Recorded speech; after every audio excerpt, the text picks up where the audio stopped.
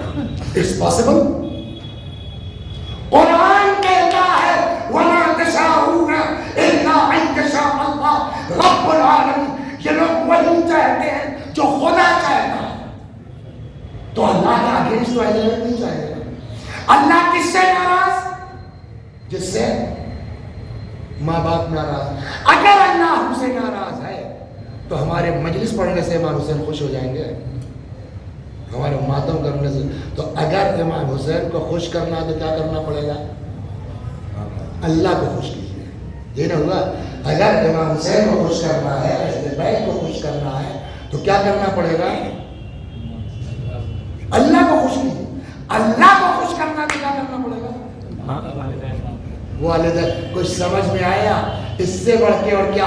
اب اگر کسی کے ماں باپ ناراض یعنی خدا ناراض، خدا ناراض یعنی اہل بیت ناراض، اب چاہے جتنی نماز پڑھو، چاہے جتنی مجلس پڑھو، چاہے جتنی سوزخانی کرو، مطلب سمجھ میں آیا؟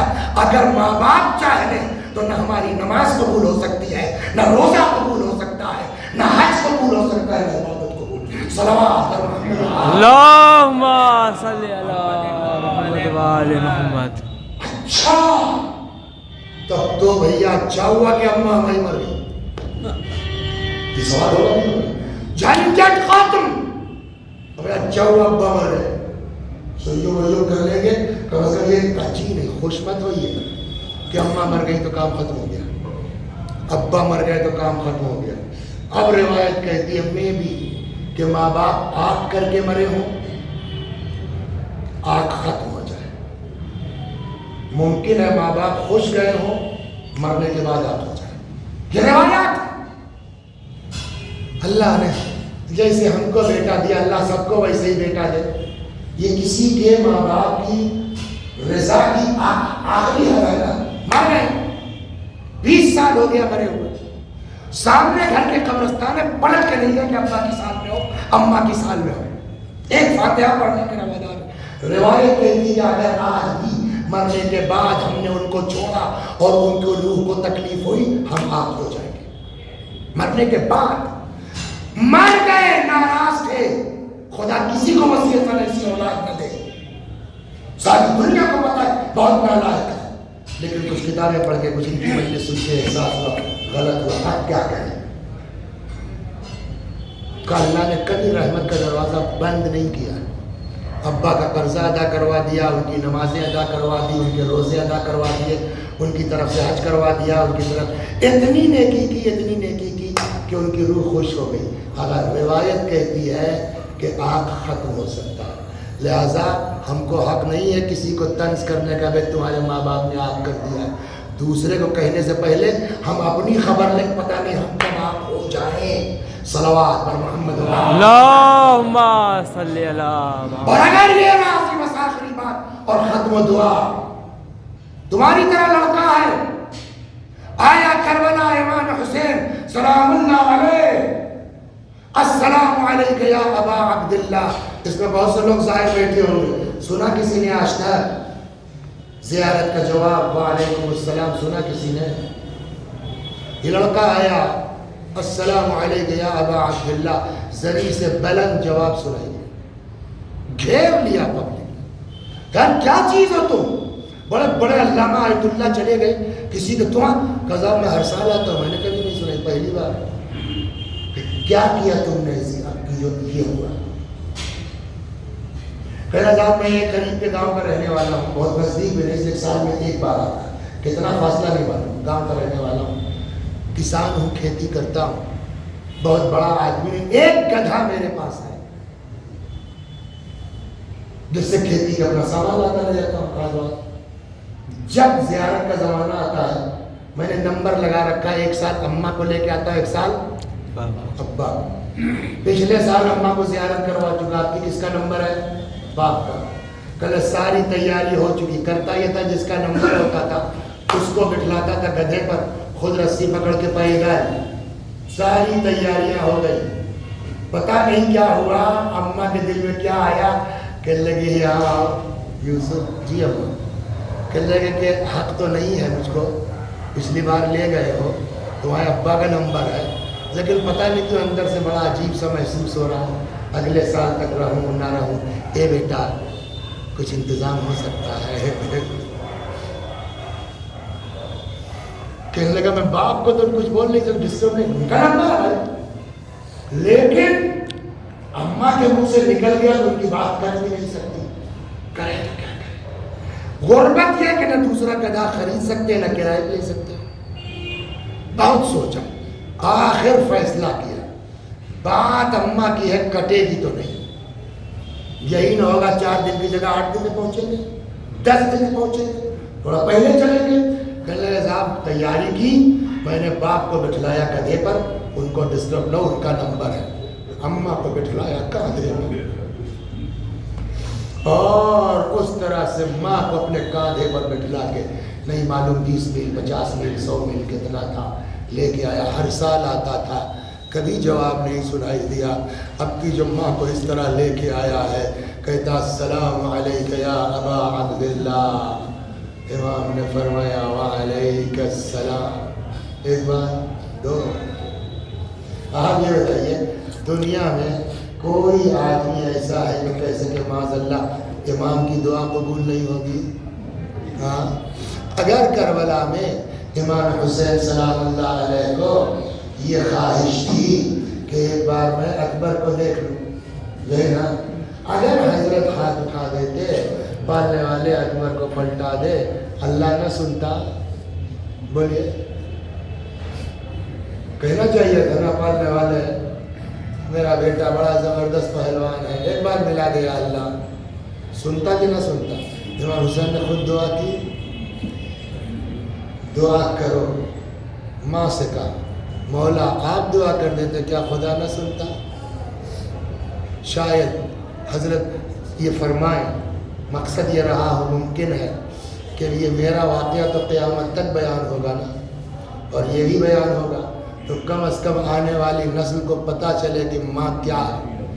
ہاں امام کی دعا کا قبول ہونا یقینی ہے، لیکن جب ماں کی بات آتی ہے تو خود امام اپنے کو پیچھے کرتے ہیں، ماں کو آگے کرتے ہیں، تاکہ نوجوانوں کو ہمارے پتہ چلے کہ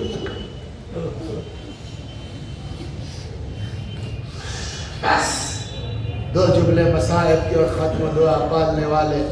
ممبر سے بیان بہت آسان ہے، ممبر سے بھیجنا بہت آسان ہے۔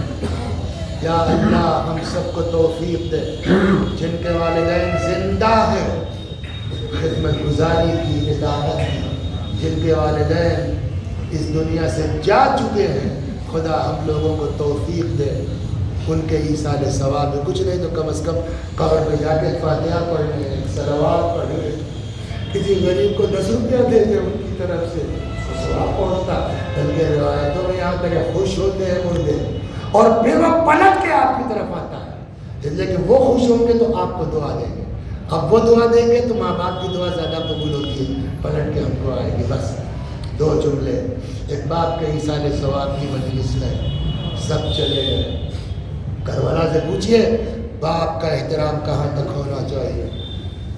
فنظر یمینا و شمالا، امام حسین نے داہنے دیکھا بائیں دیکھا۔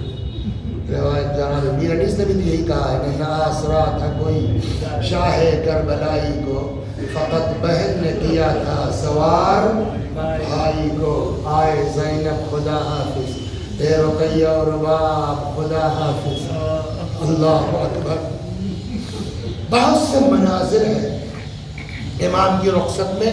میں جملہ ایک منظر یہ کہ فرماتے ہیں بہن میں چاہتا ہوں اپنے بیٹے سے رخصت ہو لوں، یعنی امام سجاد علیہ السلام سے۔ مرحوم علی نقی فیض الاسلام ایک بزرگ عالم، وہ لکھتے ہیں اپنی کتاب میں، آگے آگے جناب زینب ہے، پیچھے پیچھے امام حسین ہے۔ آئے ان خیمہ جو مخصوص تھا امام سجاد علیہ السلام سے، تقریباً غشی کا سا عالم ہے، شانہ ہلایا، بیٹا اٹھو باپ آیا ہے، رخصت آخر کو آیا ہے۔ امام سے زیادہ کون جانتا ہے امام کا احترام؟ امام سے زیادہ کون جانتا ہے باپ کا احترام؟ آنکھ کھولی، باپ کو دیکھا، اٹھنا چاہا نہیں اٹھ پائے، رخ کیا بی بی زینب کی طرف، بھوپی اماں ذرا پشت سے سہارا دے دیجئے تاکہ بابا کے احترام میں بیٹھ تو جاؤں۔ حضرت زینب کے ہاتھوں کے سہارے بیٹھے، غور سے باپ کو دیکھا، کیا ہوا بابا؟ جنگ۔ ایک ایک کو پوچھنا شروع کیا۔ حضرت کا جواب مارے گئے، مارے گئے، مارے گئے۔ میں نے پڑھا نہیں ہے لیکن اگلی روایت سے ایسا لگتا ہے جیسے امام کو اپنے بیمار فرزند پر ترس آ گیا ہو، یہ کب تک پوچھتے رہیں گے اور میں کب تک بتاتا رہوں گا مارے گئے۔ فرماتے ہیں بیٹوں میں اتنا سمجھ لو، مردوں میں میرے اور تمہارے علاوہ کوئی باقی نہیں ہے۔ بیٹھنا سننا تھا کہ وہ امام جو اٹھ کے بیٹھ نہیں پا رہے تھے نا، کہتے ہیں بھوپی اماں ایک عصا لا دیجئے، بھوپی اماں ایک نیزہ لا دیجئے۔ میرے لال عصا کیا کرو گے؟ میرے لال نیزہ کیا کرو گے؟ فرمایا بھوپی اماں دیکھ نہیں رہی، میرا باپ اکیلا ہے، میرا باپ تنہا ہے، عصا پہ تکیہ کروں گا، نیزے سے بابا مولا تڑپ کے فرماتے بیٹا تمہیں میرے حق کی قسم ہے بیٹھ جاؤ، تمہیں کوفے جانا، تمہیں شام جانا۔ وَسَيَعْلَمُ الَّذِينَ ظَلَمُوا أَيَّ مُنقَلَبٍ يَنقَلِبُونَ إِنَّا لِلَّهِ وَإِنَّا إِلَيْهِ رَاجِعُونَ۔ میں بھی پڑھتا ہوں، میرے ساتھ آپ بھی دہرائیے۔ اللهم صل على محمد وآل محمد، اللهم صل على محمد وآل محمد، اللهم صل على محمد وآل محمد۔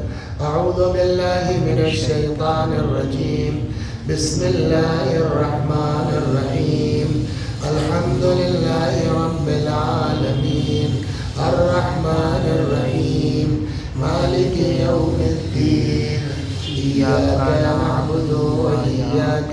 نستعين اهدنا الصراط المستقيم صراط الذين أنعمت عليهم غير المغضوب عليهم ولا الضالين.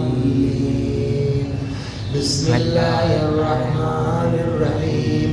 قل هو الله أحد الله الصمد لم يلد ولم يولد ولم يكن له كفوا أحد.